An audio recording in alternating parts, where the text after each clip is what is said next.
Do you keep attracting or dating narcissists and you can't figure out why?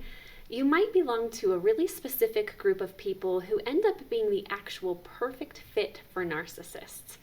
If you belong to this group of people, you're going to find yourself in a relationship with a narcissist over and over and over again. If you think this might be you, stick around and I'm going to run you through some ideas about how this happens and what you can do to make a difference so that you don't end up stuck in this cycle over and over again.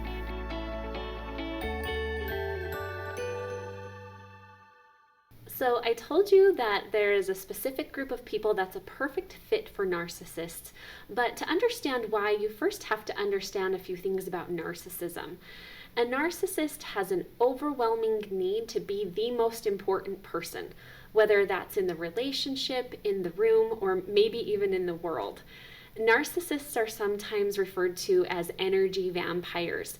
They'll take your energy, your worth, all of your time and your attention, and they keep it for themselves. This is called the narcissistic supply, and they need this supply to keep themselves feeling important. On the other hand, there is another group of people who tends to be more than willing to give this kind of supply to a narcissist. This group of people can sometimes be referred to as codependents.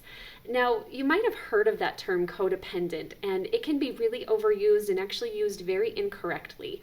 Often people assume that if they are codependent, then they must be in a relationship with somebody who's an addict or come from a home with somebody who is an addict. And while those things can be true, it actually isn't exactly what codependency means.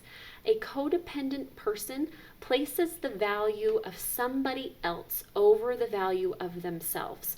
So they constantly feel like they have to help the other person to feel important or to feel happy.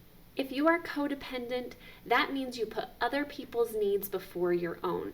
You might find that you feel responsible for other people's emotions. You might find that you feel like it's your job to make everybody else happy, and you might be willing to overgive in relationships. Now, sometimes these traits can seem like they're really great, and in all honesty, from the outside, they often are.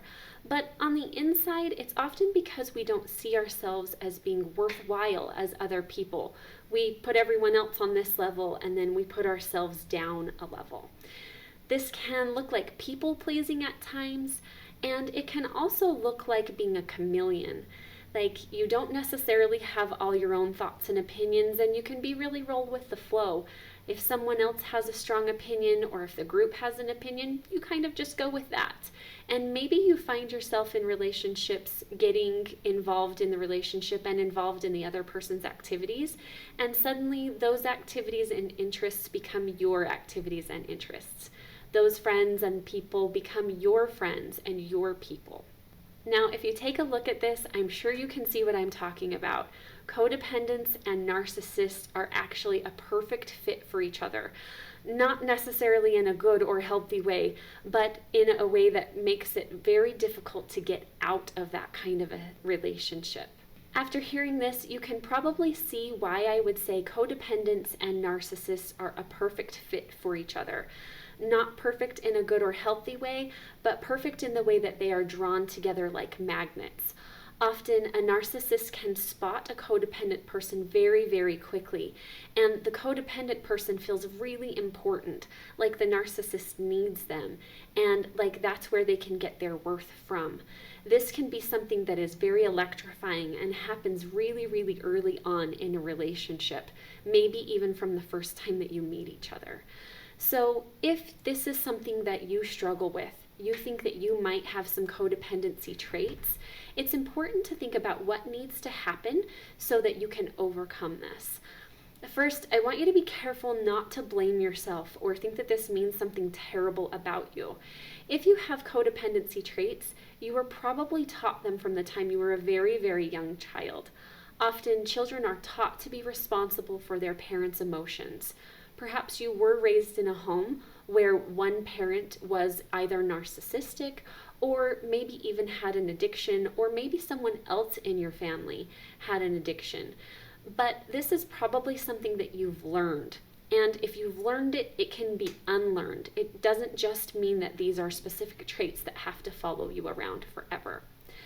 So in recovery from codependency, the biggest thing that needs to happen is that you start to value yourselves as much as you value other people. So instead of putting yourself down here and putting everybody else up here, we have to bring it back so that we're equal.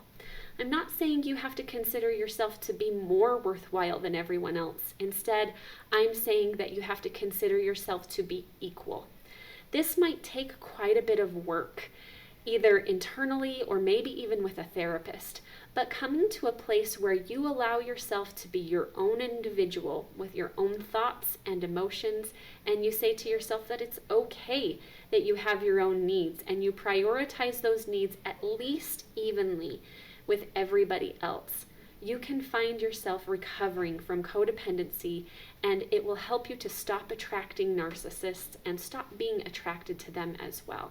For more content like this, like and follow, and we'll walk you through some more scenarios to help you understand how to get out of codependency and how to better recognize narcissism.